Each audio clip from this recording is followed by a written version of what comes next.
topic that's been, I guess you could say, ongoing for years, doesn't necessarily seem to ever take a solidified place on the agenda of any given administration, even though maybe there's some lip service. And then, of course, whenever there's a controversial ruling, it always comes up.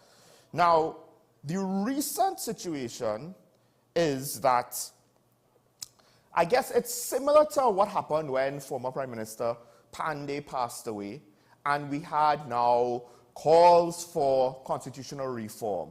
As an individual passes, perhaps an issue tied to them gets a little bit more of a platform, gets a little rise in importance. However, former Attorney General Ramesh Lawrence Maharaj, he's, I guess you could say, not so much put cold water on the discussion, but maybe has given us a proper starting point. And he is saying that it should be done through a national referendum. And to some extent, I think this may be, I'm not 100%, but I think this may be the best way to answer the question, is now the time that we should consider moving on from the Privy Council and using the CCJ as our final court of appeal. It's a topic that General John Bates and I have spoken about before, so we didn't necessarily want to rehash it. But I did want to bring this up because I guess the movement could be seen as political if any political party does it, right? In fact, the opposition currently, Senator Wade Mark, speaking on behalf of the opposition, I believe, or at least on behalf of himself, he brought up the fact that he believes, and his party believes, that the CCJ is open to political influence, right? He said that, well, the current administration is prone to corrupting independent and public bodies. Although I would argue that even local judges have shown to not necessarily fall in line with the agenda of the current administration. In fact, we just had a High Court judge be criticized by the Prime Minister over his statements, well, over a ruling about FULs and the commissioner's responsibilities. And another judge had to come out and defend his peer from the Prime Minister's remarks. So to say that the judiciary, it might be one of the few things that, even though there are questions and rumors and speculations around the Chief Justice, the individual judges, at the very least, to some extent, have shown to be independent.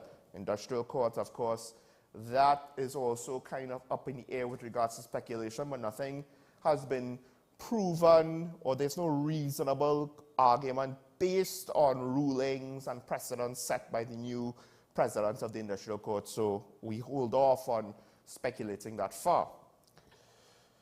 But then now, the senator even brought up another point in his defense. This is Senator Wade Mark again. He said that the founding father was a Privy Council supporter.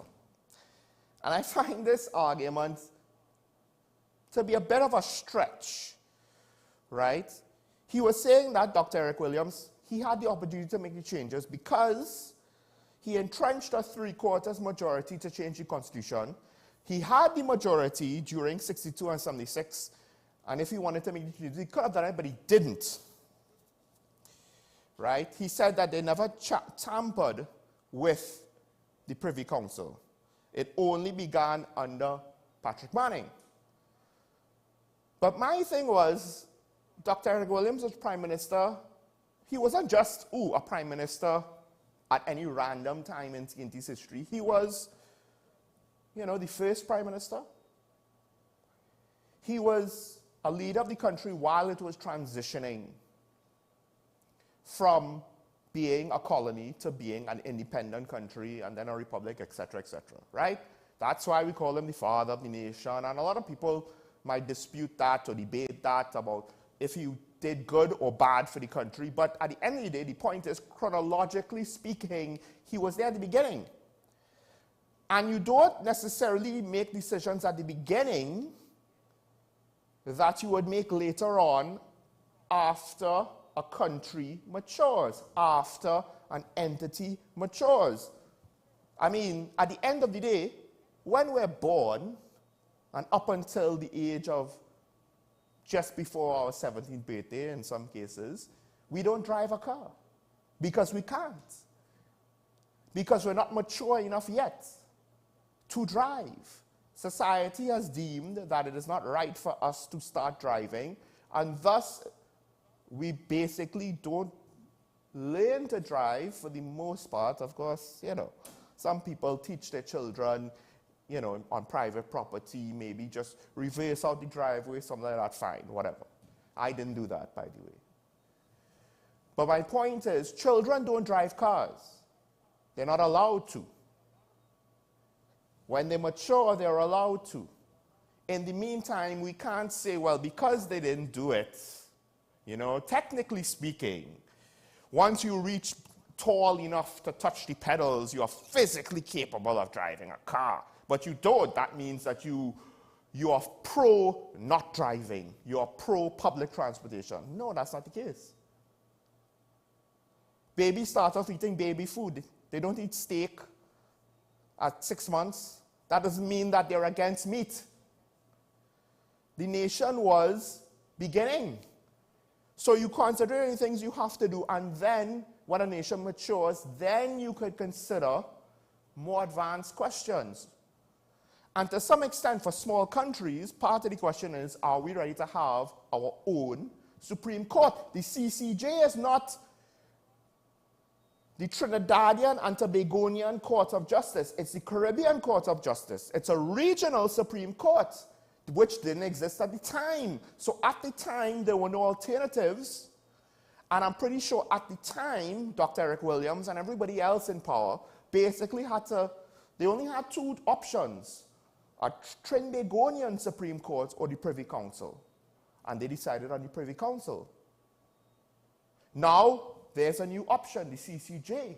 And with the creation of the CCJ, that basically gave us an opportunity to say, well, now we have a viable option, because one could argue TNT might have been too small to have its own final court.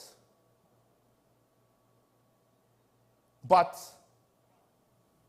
now we've reached this point.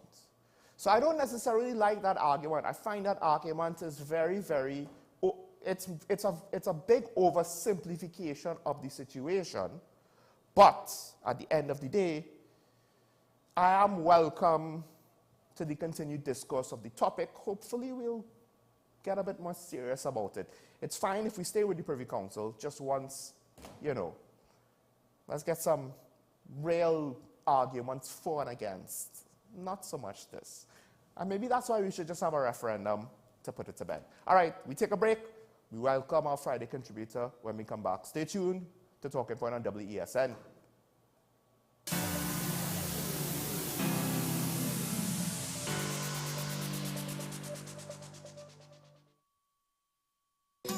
Take some time for yourself or spend some time with the family at Sandy Point Village Hotel.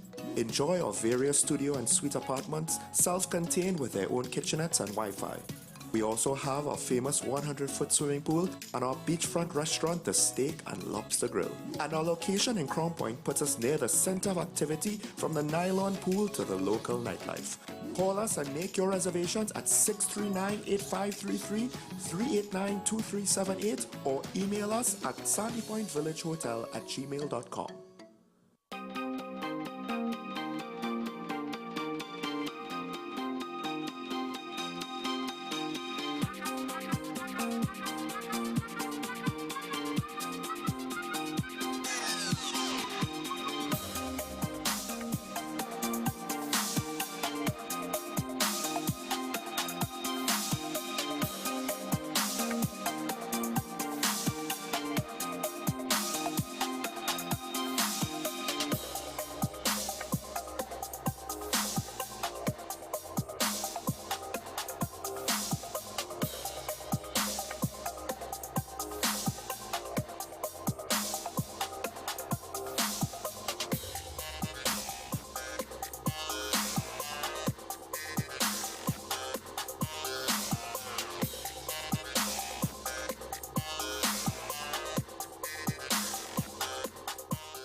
FanZone, your reliable, authentic supplier, has just gotten better. You can now visit our website www.fanzonett.com for your authentic wear and collectibles. The only place where you can use both your Visa debit and credit cards. Visit our website fanzonett.com to make your purchase today.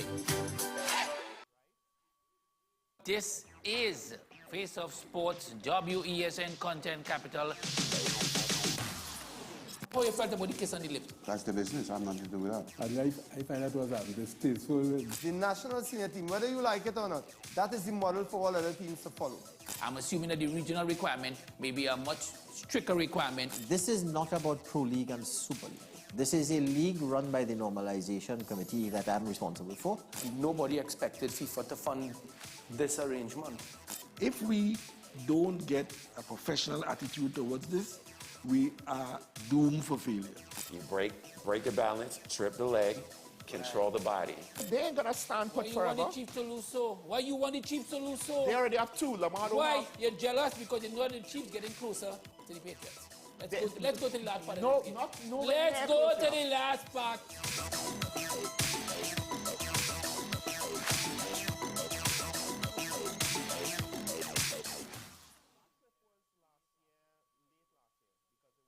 Coming soon to WESN. Pastor J, I want to get a tattoo. You really respond to me. Respond to me how you would respond to me. The first question I'll ask is why? Controversial taboo topics. We get so consumed by church, we forget that we have to live the life of being a Christian outside of the Sunday. Like you say, we think going to a service makes us a Christian. Exactly. Yeah. Right. So here we are about to hear the second time Pastor J wanted to take a tattoo.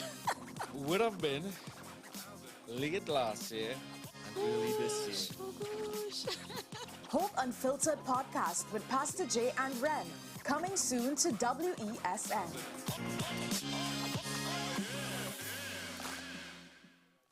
The newest book is here, Closer to the Church, the debut novel by author and former mayor Louis Lee Singh. Available at all the home store branches, Barataria, West Mall, Shogunas and C3 San Fernando. Paper-based bookshop 10 Nook Avenue St. Anne's, WESN 30A Gattaca Street Woodbrook, Metropolitan Bookshop Ariapita Avenue Woodbrook, and all RIK bookstores nationwide. Available online as paperback on Amazon.com and Kindle for e-readers. For more info, call 628-5835 or 389-6504.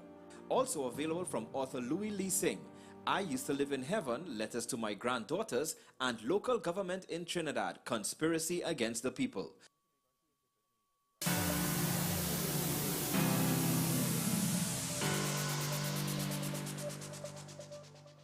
Welcome back to Talking Point, ladies and gentlemen. And I'm back after one day hiatus, but guess who's back after a couple weeks of missing Talking Point? I think it's been a month almost. Welcome back, Janelle John Bates, to the show. Good morning, good morning. Good morning, good morning. Thank you for the warm welcome. I mean, I've missed you, and I will speak for all of my valued viewers. They've missed you too. Because sweet of you to say. I mean, it's always good to get different perspectives, and I think one of the things in TNT, and I can't remember, somebody even had a column about it. Oh, there was somebody for their tertiary education did like a report or a paper, a thesis on journalism in TNT. Right. And one of the things was, you know, journalism in TNT for the most part tends to be like glorified stenographers that basically so-and-so said this and so-and-so said that in response. Right. Whereas being willing to give an opinion, one, and then having the good enough judgment to give a responsible opinion, two, those things are things that we should... Are lacking, and we need to keep fostering them. And I have no problem if other media houses start doing what it is we're doing. But right now, most of them aren't. So until then, we need I find there's a lot of talk radio, though. There may not be a lot of opinion giving on TV. But I don't know. But I feel like there are a lot of shows like similar to this, but on the radio. 50% of them, though, I don't know if they meet the responsible part of the equation, right? There's a lot. So I'm just giving like a guess here, right? I'm willing to guess. Half of them might be responsible, maybe, right? But I'm willing to say at least half of them. I don't know, If they're you know, responsible. because a lot of media tends to have biases. It could be commercial, it could be political, right? We don't exactly always know what they are. We assume the political a lot of the times, right? But at the end of the day, responsibility also includes, at the very least, stating your biases and trying to then, you know, give objectivity while acknowledging them, or, which is very hard, trying to be as objective as possible. Well, I don't claim to be a journalist, so There I you go. will have to take your opinion on everything that you've just espoused. Well, there we go. Well, now that's out of the way. One of the things, I'm actually quite surprised. Usually you like to give us, we talk about, not always, but we talk about some of the lesser known topics that are actually quite important in society, or are less spoken about aspects with regards to important topics like education and social injustice. But this is a bit more direct with regards to what's going on. And it's, for the most part, the whole concept of extrajudicial killings in TNT.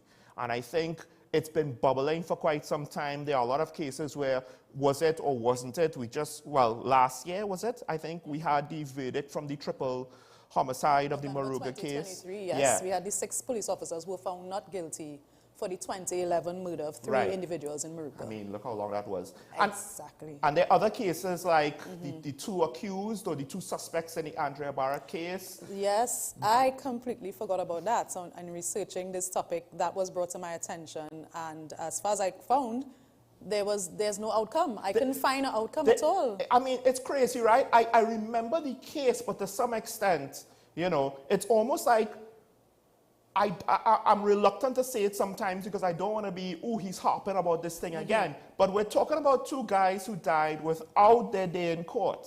Died in police custody in a very, a highly publicized case. And I actually am surprised that I forgot that 2 of them died. And I think that is one of the problems with this issue, that it's happening so frequently that it's too much to keep up with. I would want to say that I forgot about them in light of the others that you keep hearing monthly. Is it that, and let's just talk about this general issue, I guess you could say, where these aren't small scale things we're talking about. We're not talking about, oh, there was a Rodney King moment where like one guy, he got maybe beaten and then he sued the state and he got some money and it's more or less over. We're talking about deaths. Right? But Shad, I think before we launch this topic, you use the term but you use the term extrajudicial killing.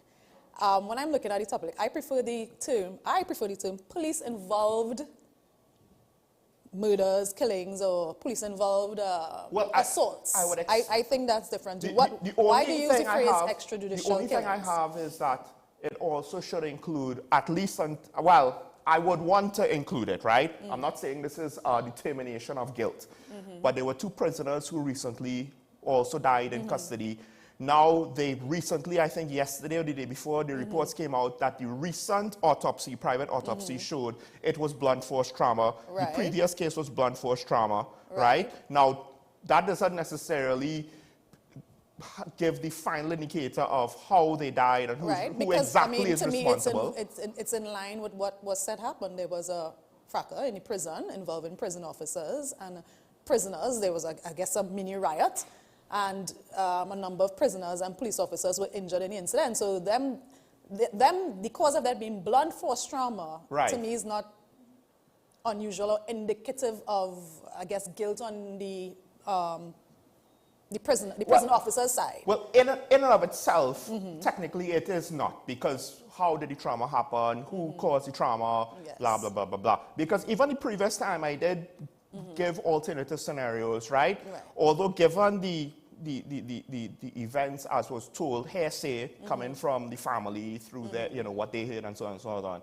It's a bad look for the prison service, which is why we want an investigation. So you want the broader term then? You want to say what? Official, I don't know. What is law the broad enforcement. law enforcement involved incidents? Well, I don't know if you want to focus on the killings. Why do you not like the term extrajudicial?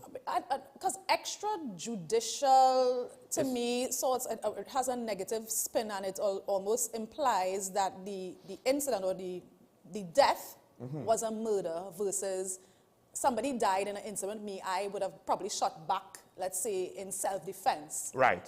So I don't know if I am just skewing the word extrajudicial. I must say I didn't look up the actual definition to see if I'm making a mountain out of a molehill. No, but I prefer... I believe you're quite correct with the technical. Extrajudicial is an intentional killing. Yes. Right? So at that point, you basically we're saying state murder or murder by a state official Which agent, is different because police are, and I'm focusing on police here, are allowed obviously to use force and even deadly force in certain situations. There's a whole human rights approach to policing. There's, I think, even our, what you call it, our the SOP.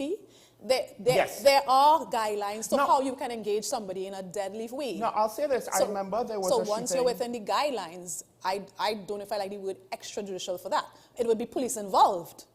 Right. And I think that's part of the problem here is that we take so long in the investigations. We don't. How is it classified in the end? For example, using the two suspects in the Andrea Barrett murder. Yes. Is that extrajudicial killing or was it a police-involved incident? No one. Who killed them? Well, I hate to say this, but in light that they lacked a riot, in that case and in the case of the prisoner, the first prisoner that I am referring to, I can't remember exactly.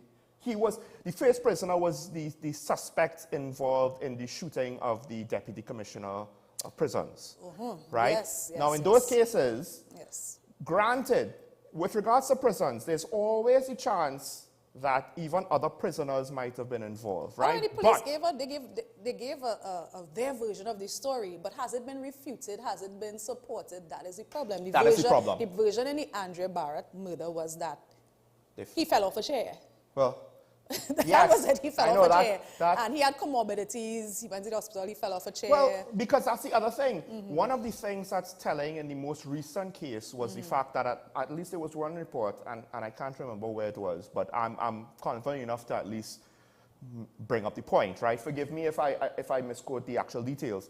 They were looking into the death to see if he had some sort of disease, pre-existing medical condition to explain his death, right? I think certain diseases like tuberculosis or I can't remember, meningitis or something like that, right?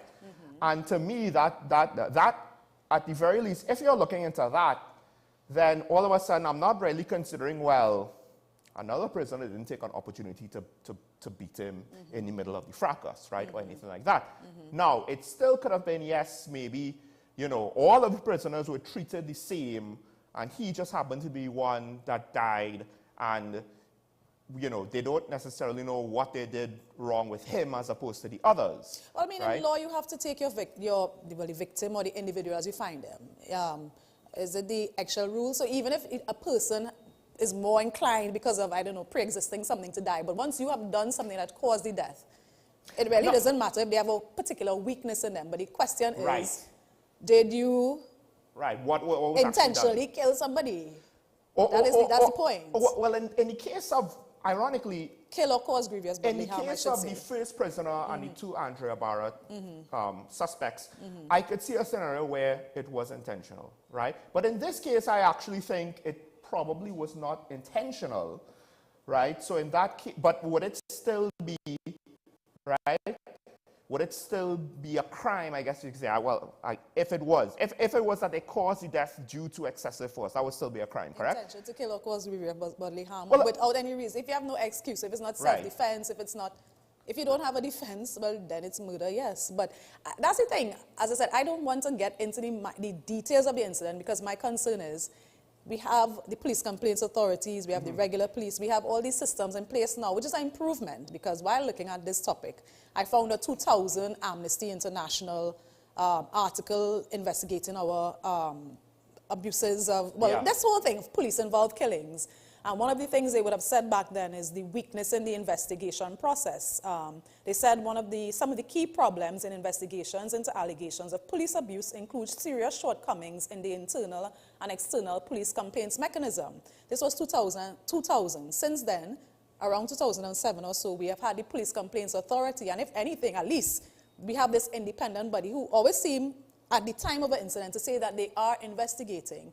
So there's an improvement. We have been improving, at least in the investigation, but the problem is it takes too long, and then we forget, and what is the outcome? But do we even finish most of these investigations? I guess it's not necessarily fair because a lot of the examples that we're talking about is somewhat Fairly recent, yes. right? Although the Andrea Barrett situation, how recent is that? No, that I one. mean, now we might be a little too long, right, in the situation. I think one police officer was charged with misbehavior in I think public the office head or of the something unit like was that. removed. And, I mean, let's put it this way. From what I understand, and I suspected this to be the case, they reorganized sorts, in part because the foreign aid was pulled because America basically said, well, oh, we can't give aid to anything that has any sort of reasonable inference to, you know, abuse of human rights, right? Yeah, abuse of under the police Leahy power. law, they just, the money, it's not even an option, they have to cut it, right?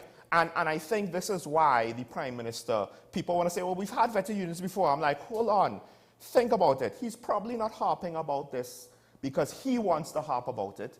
He's probably having to do this because if we want international partnerships to continue, they want to ensure that they're not going to be caught up with any sort of foolishness, right? So they want all the T's crossed twice and all the I's dotted twice. And I understand that because we ourselves here, this is the problem. When the cases take too long, I guess you could say, that is one of the problems. Doesn't it look as though that justice is not Well, done? We just don't know phrase is how. said, justice delayed is justice denied. I mean, that's a trite phrase. Everybody knows this, but it's the truth. If you take 12 years for police officers to be found not guilty, and I'm not saying they're not guilty, but I'm saying it took 12 years for there to be a closure in this case. It just encourages impunity. People do whatever, and we will just wait. And now that there's bail for murder, well. I mean, the state is suing the witness in that situation as well. That's just tell I you. found that was a whole. Not only did the case take too long, but then the execution of it was derailed. And just note, we don't know exactly what happened, so let's not cast blame. And I think that's what do you mean, but what happened? I think the... No. It was you mean in the like the why and exactly why it is that she gave the testimony she gave. We know what testimony she gave. Well, witnesses turning hostile is nothing new if you're involved in the criminal justice system. I mean...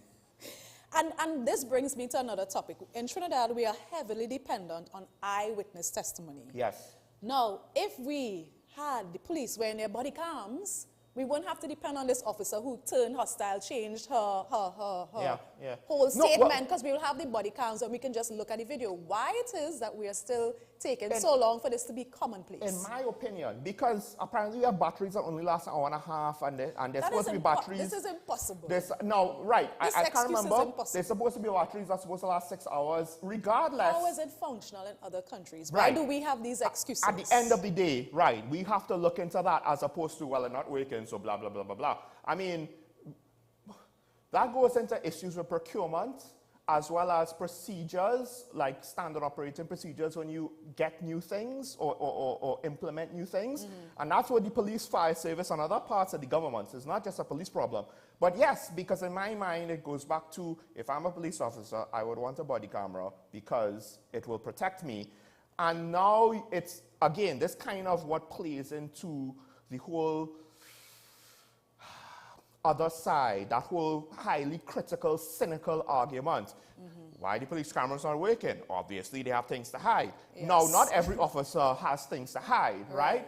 But it's hard not to at least consider that point. It's a change.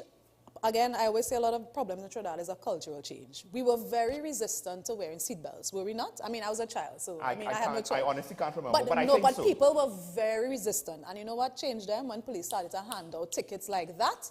Now you feel weird if you don't have on a seatbelt. You feel like, this is too loose. It feels unsafe somehow. Because it's been a change. So you have to enforce it seriously if you actually want change. Otherwise, people will continue doing it because we are creatures of habit. I never wear body cam before, so why now I have to study this extra equipment and making sure it charge and this, that, writing reports, all the things that flow from having a body cam. I guess you could say it goes without saying also now with regards to prisons, something, I don't want to go into the details of what it would look like, but something similar needs to be done. CCTV cameras. But I was going to say something like CCTV.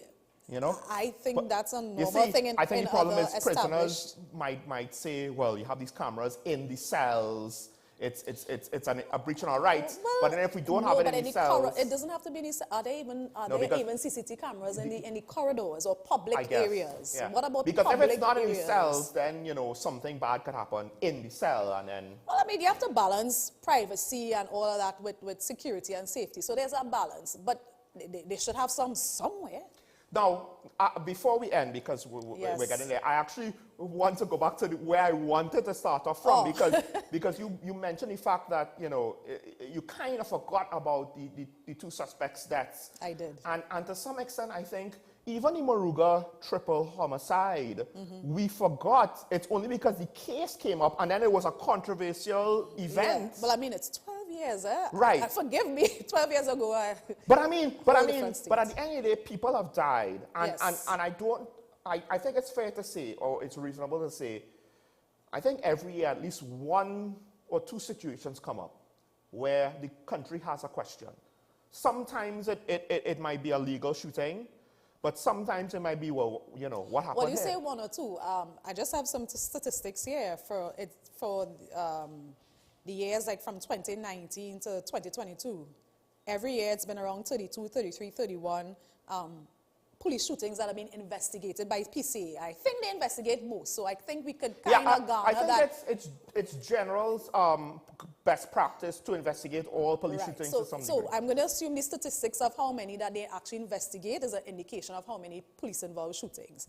And 33 or so a year comes down to almost 3 a month. Yeah, so again, there's so many.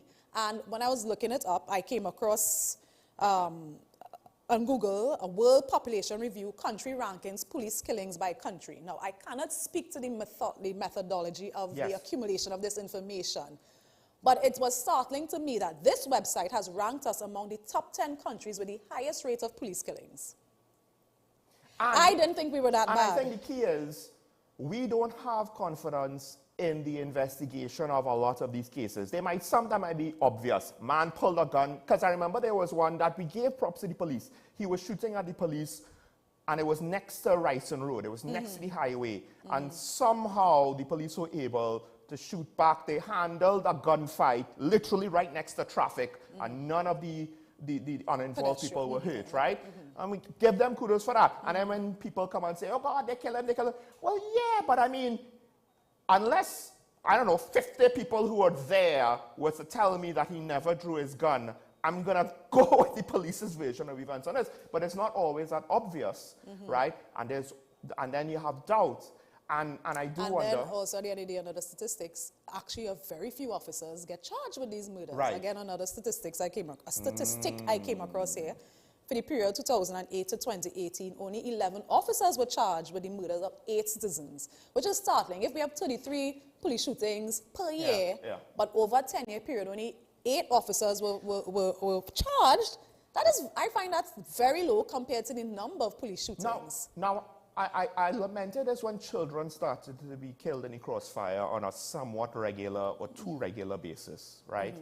That I didn't see public outcry. And with regards to police shootings and killings, right? Some might be legal, some might be not. But my point is it that we've just resigned ourselves to, well, the PCA doesn't really get anything done, and the Professional Standards Bureau doesn't really get anything done, and nothing ever really gets done. Let's also make it clear that the PCA and I guess the PSB, can only refer the charge to DPP. The DPP is the one, that office is the one to say yes, charge them, or the police as a whole, they are the ones who have to charge. So I don't believe the PCA have power to charge these people. Their power is to investigate. And they can investigate. Right. But to some extent, they're investigating the police on misconduct. The murder investigation, I believe, is handled by other police. But, okay. So they still have their record, but they're just a recommending body. But my point is, like you said, we forget. We forget about these things. Is it that we've just kind of given up as a society? We don't necessarily have anybody advocating to improve this. You know, I'm not saying we need a lobby group with big corporate financing, but it doesn't seem to be as big of an issue that I think it should be. Well, I don't know. I guess I would say there's so many. Every day it's a big issue. Like when you think, I was just thinking this morning, when you think you have got a handle of all the madness that seems to happen in Trinidad, you hear something new like firebombing of cars. Yes. That's a fairly new one to me. So I think citizens were just too... arson has gotten out of control, I think. And prior to arson, it was the housebreaking, and prior to, it's just maybe... It's just a lot. And then, by the way, I didn't necessarily want to go into it, but we can't not mention it. The SSA whole situation has caused the police to look into other murders that might be, and they're agents of the state. That's why I didn't want to limit it just to the police, you know. But at the end, we're out of time. We're out of time. We have to leave it there. Thank you for that stark reality that those statistics show. They might not be the most accurate, right, but they give us a general idea about at least what's on the internet and what's being said about our country. And then that's why the foreign travel advisories are what they are, amongst other things. Yes. General John Bates, thank you for joining me. Thank you for having me, and enjoy the rest of your day and weekend. I will try. Folks, we take a break. When we come back, we finish up the daily review, and then, of course, afterwards, we open up the phone line. Stay tuned to Talking Point on the BSM Content Capital.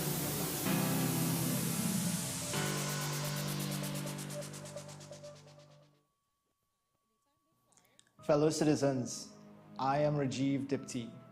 In my business, I meet people from all walks of life. I hear their stories, from struggles to successes. The supreme law of our country that safeguards our individual rights and freedoms as we go about our daily lives is the Constitution. It was amended back in 1976, but life is different now. The Constitution can be altered through legislative reforms. So please submit your recommendations to constitutionalreform2024.gov.tt by the 15th of April. It's your future, your Constitution, your voice. Imagine a world where arguments don't exist. CICR is a full-service conflict resolution company that offers mediation training and workshops for all. In 2024, our 40-hour workshops are back, giving you all the tools you need to become a certified mediator in Trinidad and Tobago. Want to know more? Call us at 768-6778 or visit our website. Let's work together to make the world a better place. This is 10 Questions. I'm Andy Johnson. The distance from where we should be in the world in going forward on our commitments with climate change. The effects of climate change that cannot be accounted for. It's called loss and damage, and we're seeing loss and damage happening so much more in this decade and the previous decade. The principal term there was this question of the correspondent banking issues. That is why we're trying to build capacity with this country here, Trinidad and Tobago, and other countries in the region. Man is not showing any signs of stopping or even slowing down. More than half of the forest in Trinidad is already gone. All the plants and all the animals and all of the nice clean water and fresh air and everything had to be on this planet for humanity to have a chance. We have small change when it comes to countries that can take decisions, and when they speak, the world listens. The General Assembly is a very democratic forum. And Trinidad and Tobago has the same vote as Canada, in spite of the obvious difference in size.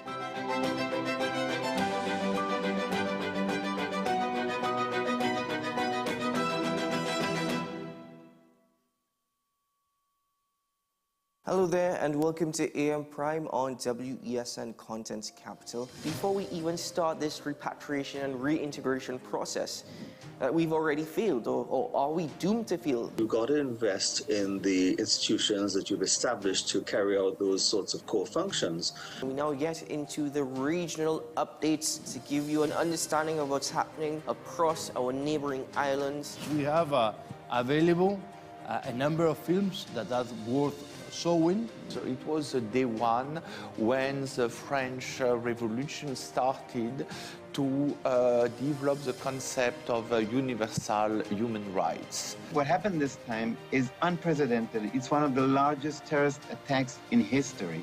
Let's welcome Carl to the program. Carl is over there, next to sir. Hello, Carl. Silky anteater or pygmy anteater, and we have 2 of the 3 species of anteaters right here.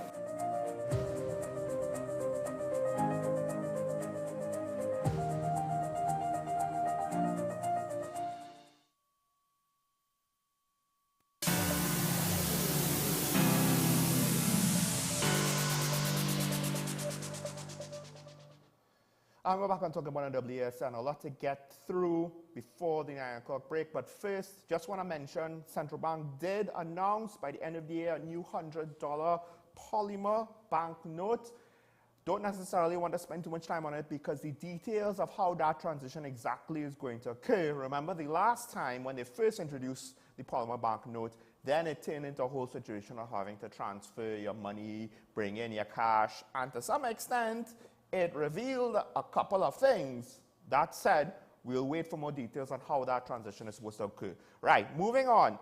Still on the daily review, because there's a story I wanted to get into that is somewhat kind of adjacent to initially where I started off the show with the ongoing question of Privy Council versus the CCJ, who should we go to? There was a ruling on the Privy Council on a matter about a local excavator, which I found to be extremely interesting.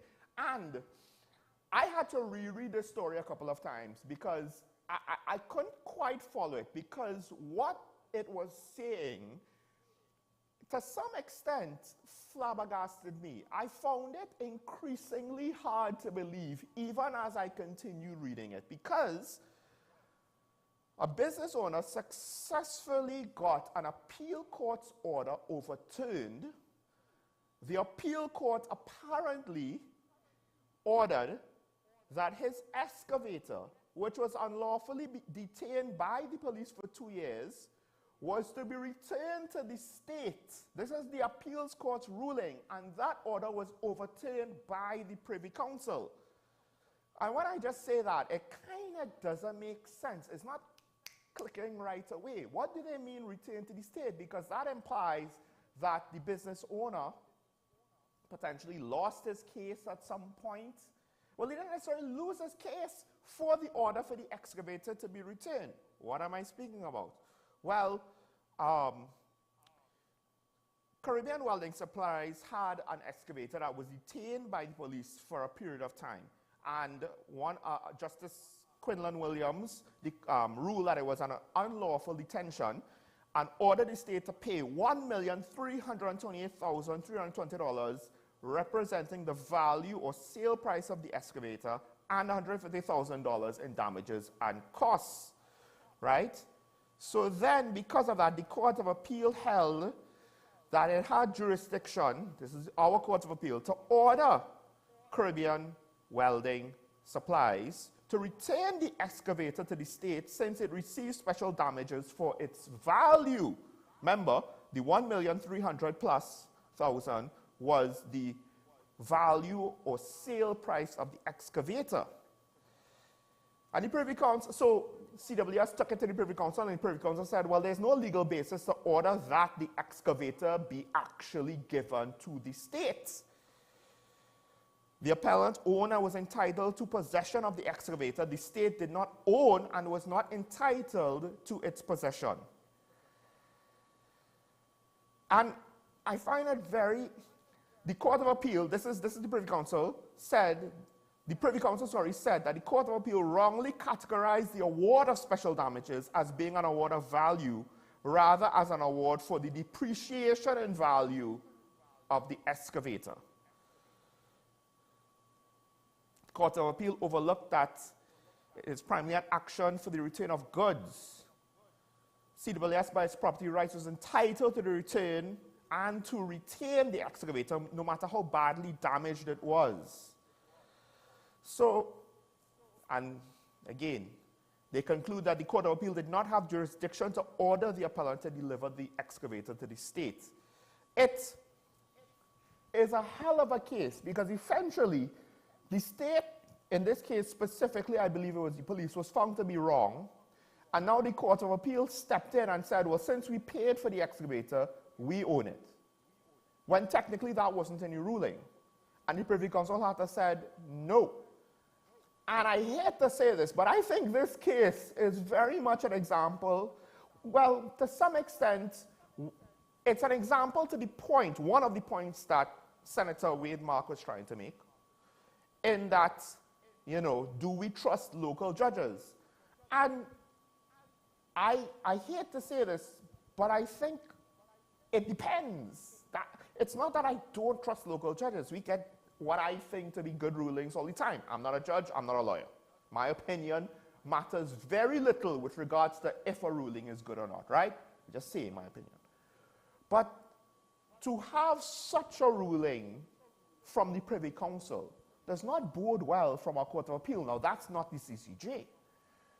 But to some extent, one of the benefits of the Privy Council is it is in a jurisdiction that is significantly larger even than, to some extent, the jurisdiction that the CCJ holds over. Because I don't believe the entirety of the Caribbean, right, is under the CCJ. I could be wrong about that. But the scale that the Privy Council has to treat with law makes it to some extent better practice. At the end of the day, we will never have all the specialists in medicine, right, and in various fields that you would find in a bigger country.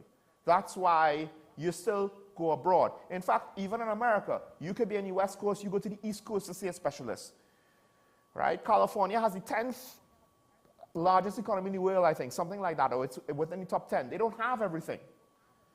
So economies of scale matter, and ironically, even with regards to rulings, to some extent, they might just matter.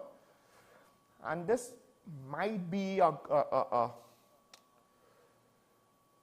good check and balance on our local judicial system. Because while they are from a different culture and at times might not get the nuances of our own culture, and that could be seen in a ruling that we might perceive to be negative, it also means that there's less likely of a chance that they're going to be victim of local biases. It's a foreign bias. That's the issue. But then to some extent, when we have local biases and foreign biases, we potentially get a more robust system, potentially. Although, in reality, with the foreign biases being at the final Court of Appeal, it doesn't always wake up quite that way. So I found this very interesting, and I also found this very disturbing that to some extent, I'm not saying this is the intention, but governments unintentionally at times cause private citizens and private interests to be treated unfairly. Let's just put it that way. And I find this to be very unfortunate that the Court of Appeal thought, oh, this is what we're going to do. What was the basis for doing it? I'm not going to go through all of the cases. I don't necessarily understand what their thought process was. But I do wonder if, to some extent, we need to do a little bit more maturing before we could completely, cut the umbilical cord.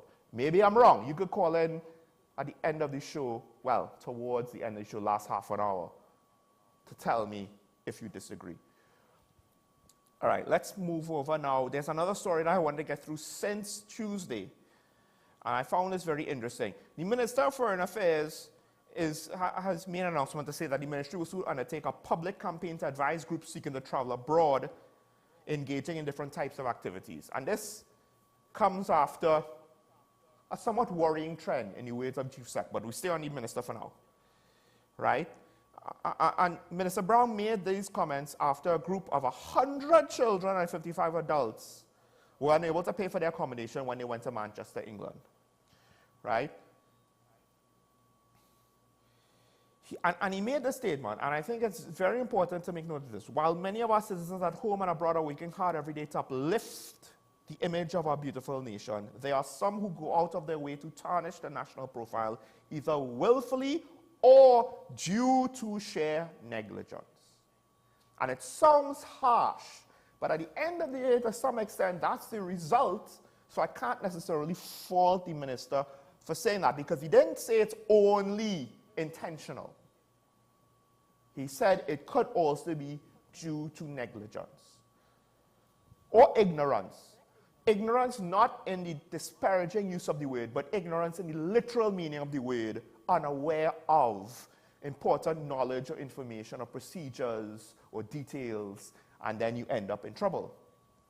And he has said, we have seen a pattern emerging of large groups that venture overseas in the absence of proper planning and confirmed arrangements. So they're looking now to have an advisory campaign, which to some extent I find to be both I'm thankful for it, but I also find it to be a little bit ridiculous that we have people engaging in travel, and I understand you don't always know what you don't know, but to some extent, this is not going to Tobago. And even then, we underestimate our responsibilities of just flying to the sister isle when it comes to dealing with the air bridge and the abuse we give the counters for Caribbean Airlines, the agents. Yes, not all agents have good customer service, but still, that doesn't give you carte blanche to mistreat them or to act entitled. And then, of course, there's also entitlement when you get there of how you treat the staff of the local establishments, whether it's restaurants and bars, hotels, etc. But this is international travel. You're not in your country, you're in someone else's country, right? And taking it for granted that you'll figure it out. Listen, I was part of a religious organization. We might have said God will make a way, but it's not as though we literally just hopped on a plane and hoped for the best, right? And to some extent, I find it interesting that they got through with international travel and got into a foreign country, and their plans, I don't know, aren't there supposed to be some kind of checks and balances on what the travel plans are so that you don't end up to being an illegal immigrant looking to just disappear into the nether if you don't have concrete travel plans? But I mean, I'm not an immigration officer of a foreign country, so I don't know, right? And that led to the chief secretary of the THA having to speak on this, because to be fair, he was somewhat directly involved. I believe it was a group from Tobago, and they're looking at the THA to essentially bail them out. And this isn't the first time, because there was also the situation that caused the current and then head of the PDP, then deputy chief secretary, to take issue with the THA in a very poor, what seemed to be a very poor understanding of proper legal procedure for the disbursement of public funds. That's with regards to the Roxborough dancers and Watson Duke and his tiff with the THA that led to the split, of which I haven't seen anything to cause me to throw any blame on the chief secretary or his administration in that situation. And the chief secretary had to come out and basically said that he's concerned about this trend. And he said that the THA will be forced to make tough decisions in the future to put an end to this practice. And I can't fault him for saying that at all, because if you keep showing leniency, mercy, generosity to individuals who don't put their proper planning in place beforehand, then people are going to continue doing it if you continue to bail them out. To some extent, it is a different aspect of freeness. And I don't necessarily like government freeness, giveaways and grants and etc., that don't have proper checks and balances in place, proper due diligence, etc., good intentions, and because you're going to get bad faith actors. And it's not to say that these groups are bad faith actors, but there's a lot of gray area, right? And then on top of that, I would say that the chief sec does have to consider when someone now looks at the weaknesses and the vulnerabilities and the complacency of the situation and then acts in bad faith. And if he keeps going and keeps reinforcing the precedent, then at some point it's going to be hard to stop it without the court saying, well, why do you want to stop it with this group? Why didn't stop it from the beginning? So now he's seeing the trend, and it's right to call it out to try to nip this in the bud. Because even if we could have afforded, even if we had all the oil money from the early 2000s and the 2010s and early 2010s, etc., this should not be allowed. If you can't find sponsors, if you can't find and get proper accommodation plans in place, you're going for an event, plan ahead. If you can't get proper accommodation, this is not like going on Great Fed weekend to Tobago, where you go on standby and then you go and hope to find a room. And there are people who do that, and it frustrates people in the hospitality industry in Trinidad and Tobago. But that's TNT, that's still within our borders. You're going abroad and you're doing these things. That is irresponsible. I can't fault the minister's remarks about how it makes us look, especially if this trend is allowed to actually be a long-standing trend to continue and to grow. So I have no problem if the Chief Sec and the Minister of Foreign Affairs and other government bodies basically say, no more, cut, 100% complete. You go abroad on your own without putting things in place beforehand with us. We're not responsible for you. I have no issue with this. None whatsoever. Now the question is, will we be able to hold up these things? Because you can't negotiate with situations like this. If you allow it for one, you have to allow it for all. And it's not right because it's taxpayers' money at the end of the day that's being used to finance someone's individual trip. Yes, it might be a cultural exchange. Yes, there might be cultural ambassadors, but it's a private venture, not a government venture. And that's the difference. If it's a government undertaking, well then fine. They don't finance it enough, that's their problem.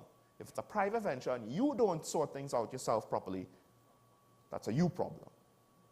Break for news. When we return, we open the phone lines. We'll be right back.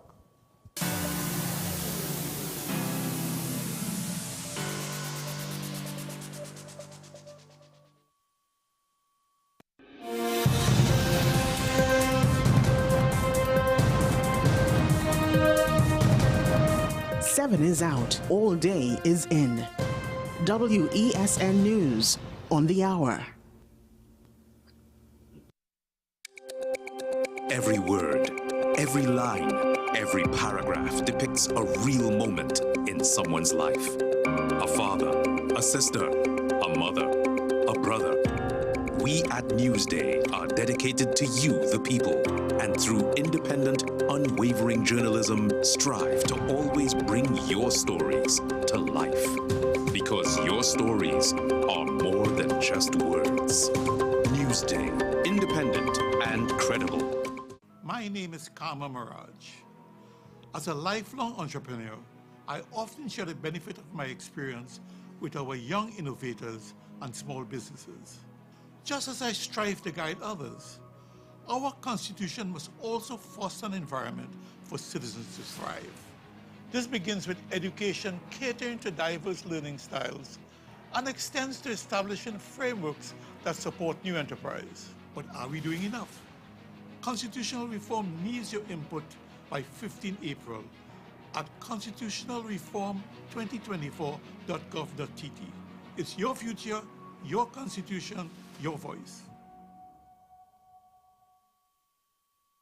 The home of Caribbean content is growing, and we welcome you to be a part of the #1 platform for young personalities who are driven to make a positive impact in society. As we continue to reach every corner of Trinidad and Tobago through our daily broadcasts, our social media pages, or through our 75+ digital billboards across the nation, contact us to learn about our competitive rates via marketing at wesncc.com or call us at 628-5835. WESN Content Capital, television with a difference.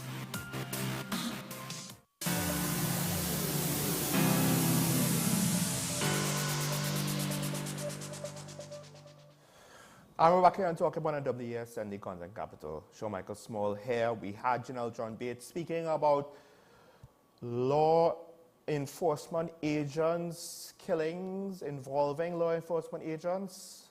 She didn't necessarily want to use the term extrajudicial. I myself am a bit more comfortable using the term. The general idea, of course, was the whole concept of people dying to agents of the state in dubious means, not necessarily declared to be illegal.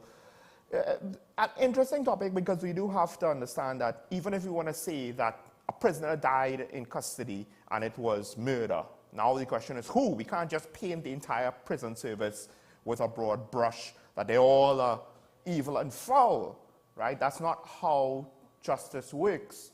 It's a complex situation, and unfortunately, I think a lot of us, we kind of don't really want to talk about it too much because we don't know what we could do about it. We have our first caller in line from Diego Martin. Good morning, caller. You on the air? Caller, good morning. Good morning, good morning, good morning, Mr. Small. Morning, morning. Excellent topics that you basically went over this morning, and I want to focus on two. And the first one is the Tobago contingent, sport contingents that gone to the U.S. I'd gone to the UK and looking for funding for accommodation. I have a different slant on that. Okay. I believe that that was children abuse. You can't take little kids and to somewhere that you're not too sure where they're going to stay. And you had the both danger mixed in, and we have issues with him. So I think the Children's Authority and the police should intervene and do a proper investigation. Now, I'm going to connect that to when we locked out the 33 people during the COVID in Barbados. Remember, as soon as we called for lockdown, we locked them out. They couldn't come back in. Did we, as a country, pick up their cost for staying in hotels because they were coming back to Trinidad, and all of a sudden they exposed no place to stay? And I think under the Barbados leadership, they might have taken up the tab to put them into a hotel. So likewise, we have to be fair, because these people were warned, make sure you have all your ducks in a row before you go. The first set went without they had taken the advice of the THA, and then a second set went to meet them. So it appears to me it was a holiday extravaganza. Now, the other quick thing I want to talk about is what you alluded to with respect to the CCJ and the competency of our judges, where you were focusing on the appeal court with that. Before we even consider that, you know what metrics I would like to see? I would like to see how much cases was overturned in the Privy Council that our appeal court made.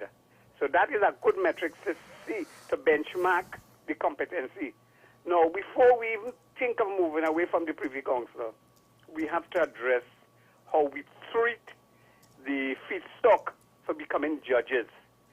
The LATT has a critical role to play with that, and the choice of choosing judges to sit on our benches. And after all of that is done, yes, I'm in favor for the CCJ, but in order to go to the CCJ, we have to be comfortable with the judges. We have too many time judges has to be recusing themselves because they are in conflict or they know somebody and things like that. And the quickest way to basically go to the CCJ, and we have constitutional reform now, is to move election petition appeals from our appeal court and put that into the CCJ. That is what Guyana did a couple of years ago, 10, 15 years ago. Put it there because there's a lot of question marks with the judgment that comes down from the election appeals. The EBC has been questioned a number of times. They were wrong, but their decision was let to go.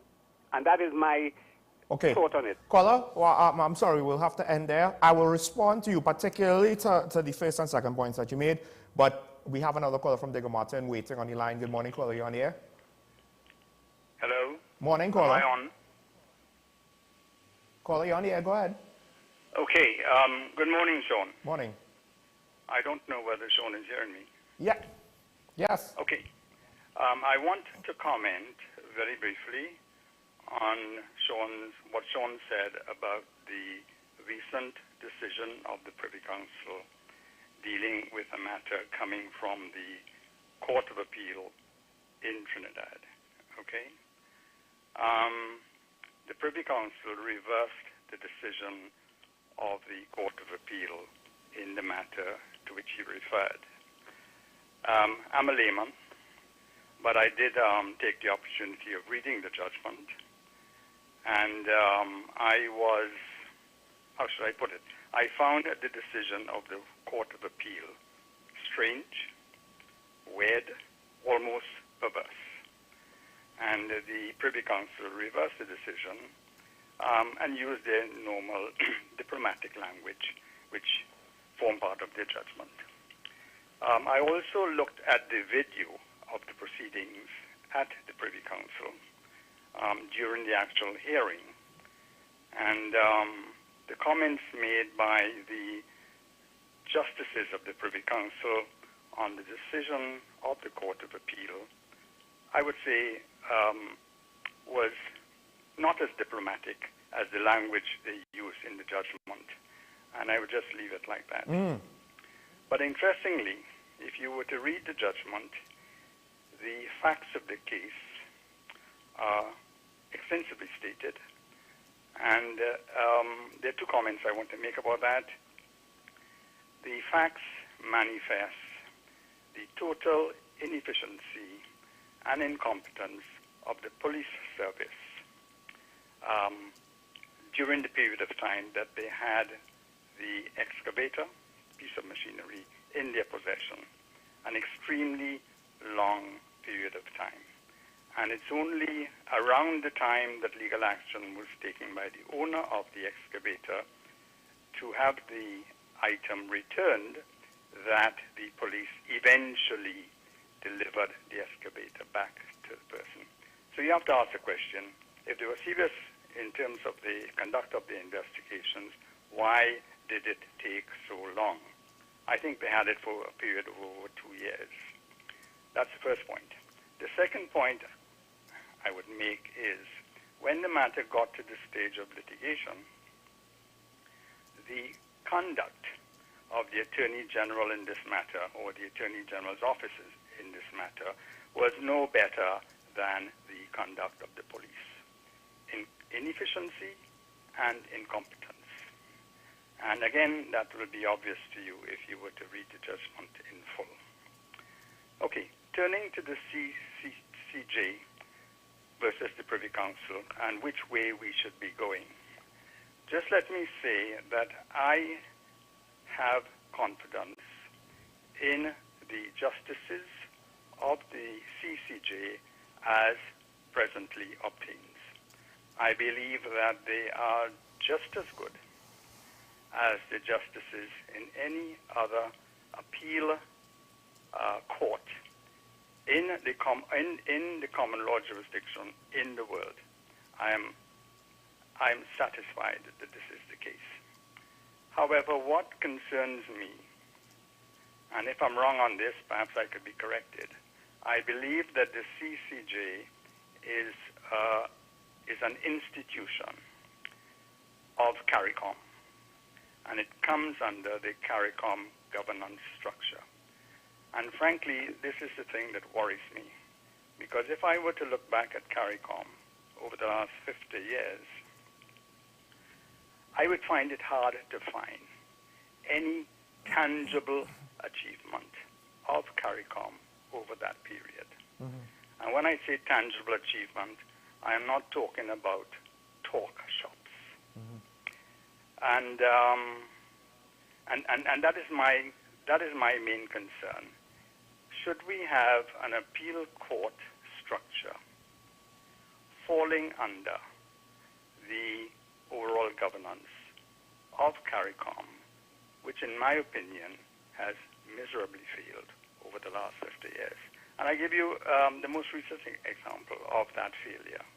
CARICOM has been talking about this thing called the Common Market and Economy Strategy for well over a decade. And can anyone point me to any positive step so far taken to achieve that strategy? Okay. Okay, so thank you very much. Thank you, caller. That's a very interesting point, and I'll just say this. I think most bodies, like CARICOM, like the EU, we haven't seen real success from them yet. That doesn't mean that they're a bad idea, but then, of course, your fears on the CCJ, I think, are valid. I'll comment more on what you said and, of course, what the other previous caller said, but we first have a caller from Maruga, is it? Good morning, caller. You on the air? Hello, yes. Morning. Yeah. This thing with the CCJ and the London court. Yeah. It's only about 5 people a year could access the London court because they have no money. Ask the good lady. It's about $3 million to get a case to the CCJ. So they're only protecting the people who could afford to do that. The people who, if you want justice, you can't even pay the phone fare. I mean the airfare, or to stay in a hotel for the and pay a Queen's Counsel or a King Counsel over there. So what is the sense of the Privy Council? Yeah. Anybody could walk from anywhere, go Henry Street and lodge the appeal. But in England, look at the people who see about go to the CCJ. The case taking 20 years. They die first before you hear they get some redress. So the Privy Council is a waste of time, in my view. Thank you, caller. And you're right. When we talked about this topic with Janelle months ago, I think it was sometime last year, that was one of the things, the accessibility of the Privy Council, particularly from those with financial constraints. I understand that. However, and I think with that under consideration, I do wonder if there's a way to have a hybrid system where we use both. But the case that I pointed out as an example was not necessarily a criminal case per se. I think it reached the point where it was a civil case over the ownership of the excavator. But let me, although it was interesting that it was the Court of Appeal as part of an appeals process in a different matter, and so it goes back to what some of the other callers said.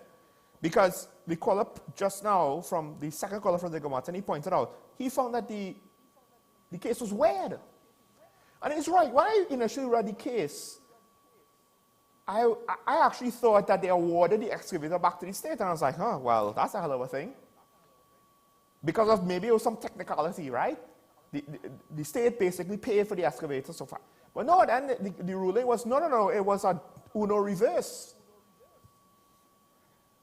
And the fact that the appeals court did it, I mean, I was already thinking this is a weird case to begin with. But the whole thing was so weird, it took me a while to realize exactly what happened. No. It went back and forth, essentially. The legal status of this excavator went back and forth. And fortunately for the owner, they had the financial resources to go to the Privy Council to get this matter settled. It's not as though it was settled rather quickly. It took quite some time, and it probably took quite a bit of expense. Now, one could say, well, with the damages awarded, they could have afforded it, to some extent you could say that. And it was weird that it even happened, and it took the Privy Council to fix it. But let's not forget, and I tried to make this point earlier, the appeal court's ruling in this matter was weird. And that might bring up questions about our Court of Appeal and our local Trinbagonian judges. But the CCJ is not limited to Trinbagonian judges. So the CCJ does not necessarily to the extent of the Privy Council, but there is some insulation. There is some lack of local bias, right? It might be regional bias, but it might be foreign bias. But my point is, we don't necessarily have the baggage of that local justices might bring. But is it removed enough, right? But it's separate. We can't say, well, how many rulings have been overturned by the Privy Council, and does it make the Court of Appeal look bad? Then we go to the CCJ. But we're not talking about the Court of Appeal. The CCJ is a separate entity. That's what I want to make. We have a caller from San Juan. Good morning, caller. You're on the air. Hello, morning, Sean. Morning. Yeah. Sean, my only problem with the CCJ, if we adopt the CCJ as the final arbiter, the final Court of Appeal. Yes. Well, therein goes our big quest to enforce the death penalty, because as far as I could recall, Sean, the Caribbean Court of Justice, the CCJ, say that they are not a hanging court, for want of a better term. That is how they describe themselves.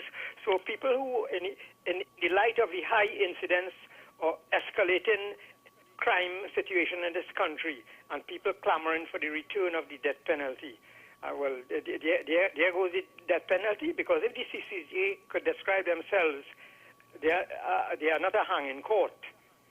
Well, because the Privy Council still carries out the death penalty. All the Privy Council said, according to the Pratt and Morgan case, your matter must be heard within a 5-year period. Mm-hmm.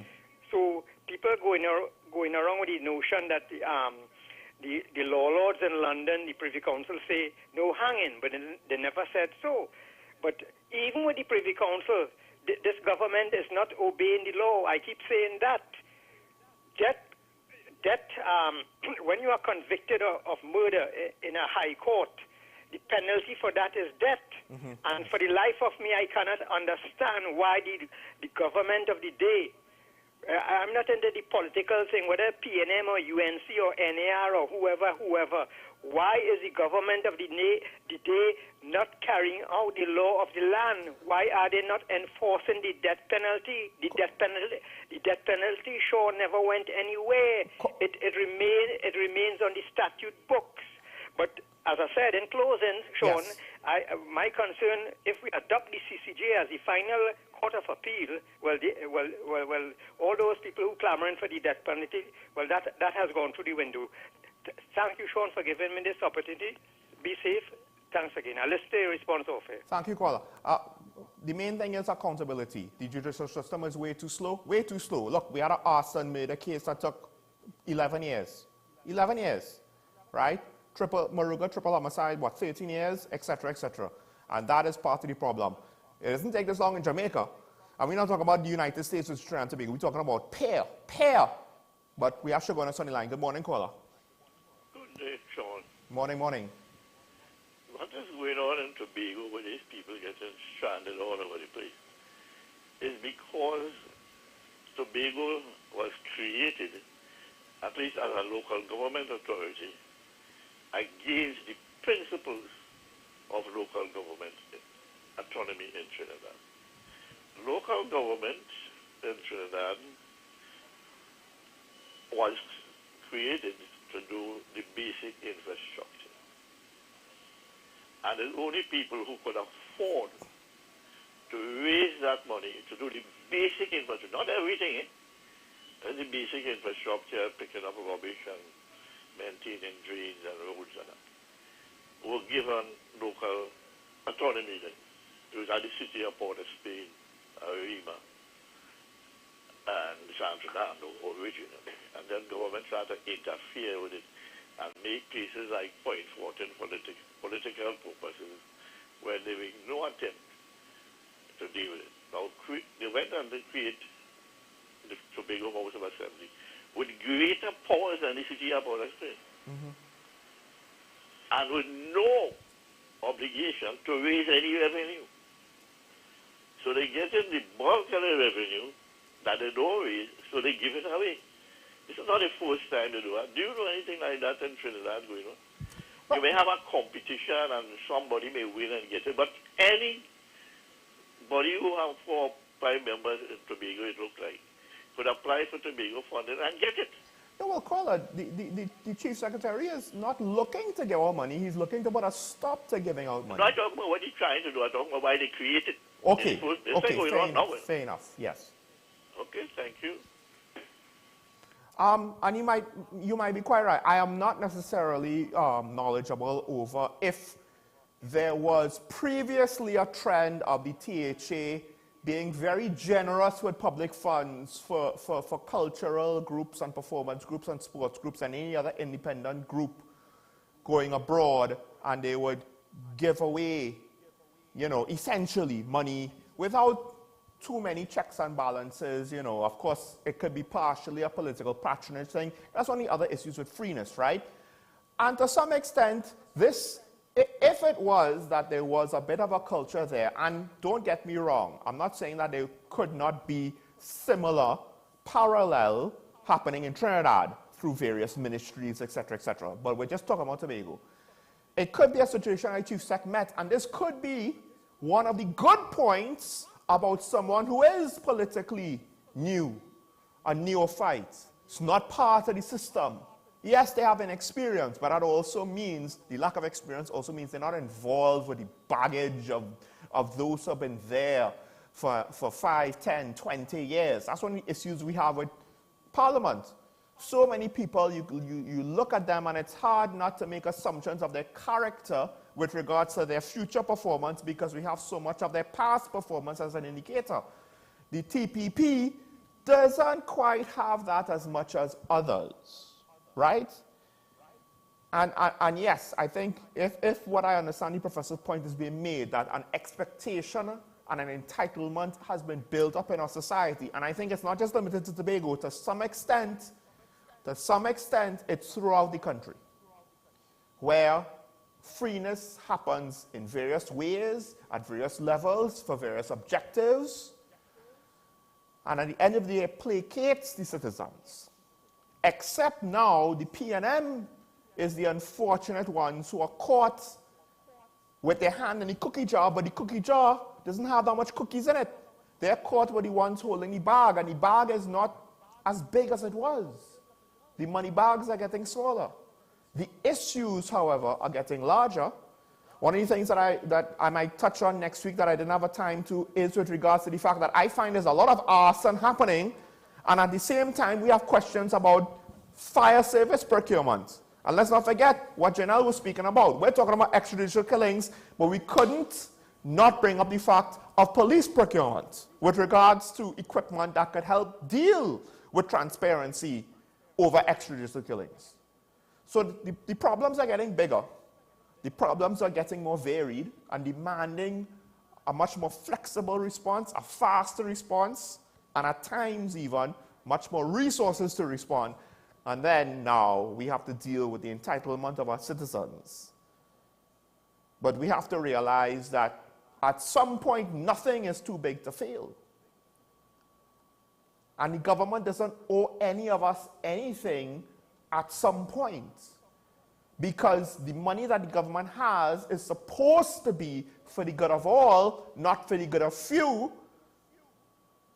And at some point, the lines between a politician giving away money for his own purposes and a group feeling entitled to money for their own purposes, they start to not matter as much, because to the interest of the public, it is money that is being spent on something that does not help to advance society or to ensure the rights of the people and to improve the lives of the most of the society that can be with the resources available. Not everybody is going to be happy with government decisions, but it's about doing the most good for the most people. Subjective, unfortunately, but that's the reality. And therein lies the first caller's point that I haven't necessarily spoken to, but I thought this was brilliant to some extent. And it goes back to some of the other topics we were saying. Minors are part of that trip. It's 100 minors, I believe, and 55 adults. And to what extent now is at least one of those adults, because somebody made the decision to go, and they are supposed to have proper guardianship of those minors under their care and have a duty of care. And yes, I think the caller was right. We have to ask the question, to what extent? Because I think at the very least it needs to be investigated. Is this now child abuse? Is this now a crime? Or at least negligence? At the very least, negligence. And I would caution all the parents involved. One of my friends, he scoped out everything to do with a police youth club, summer camp, right? And then they had a Tobago excursion. He made sure to check every detail he could, to cross his T's and dot his I's, to cross his I's and dot his T's even, with regards to that trip. And it's just going to Tobago. The accommodations, how much it's going to cost, what they're going to do, who's in charge. And of course, he kept an eye out on the camp itself while it was happening in Trinidad to make note of how they're handling the kids, how responsible they are. And he was happy with just about everything. Parents need to, I mean, we had the ASP talk about this before, right? I guess no one necessarily thought it would apply to something like this, but the ASP warned about, at least with summer camps and vacation camps, to do your due diligence on the people who you are entrusting your children to. Now, on an international trip, you mean to tell me that the parents of 100 children let their kids go without an itinerary? Think about it. Now, granted, some of the parents might have been part of the 55 adults, but still. And I'm not saying that the parents should be condemned. I'm just saying it should be investigated. Like I said about the extrajudicial situations, it should be investigated so we can know what's going on.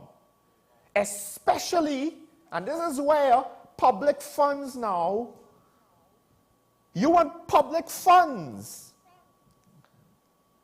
to cover up a situation where there might be negligence on taking care of 100 children. Well, now the state has a responsibility to look into this matter, because you're asking for money, right? You've involved the state. And it's the lack of accountability. That's why it needs to be investigated, and if necessarily, those found negligent to be punished, because they need to be held accountable. Just like with the judicial system, no one is holding it accountable, hence why things take so long, and the death penalty caller, we can't institute it just because we take too long. The police service and body cams, no one is being held accountable. That's why it's not working. The fire service and their wooden ladders, the fire service and their lack of breathing apparatuses. I'll get into this next week probably. Who's holding them to account? The Coast Guard and Maritime Border Security. The prison service and their duty of care. Who's holding them into account? Politicians. And to that one, we have to look to you, the viewer, the voters. You have to do your part to make today and tomorrow better, and that includes holding politicians to account. But we can only do so if we try, as Recurso always says. Despite all the pessimism, we still believe in TNT. We still believe in the Republic. Thanks to all our callers. Thanks to General John Bates. We will see you next week. Stay safe. Goodbye.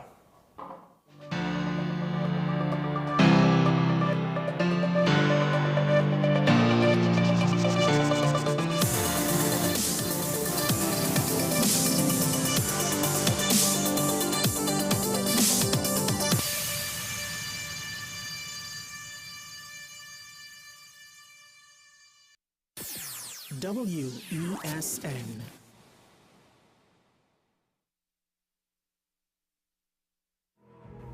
Trinbagonians, you may know me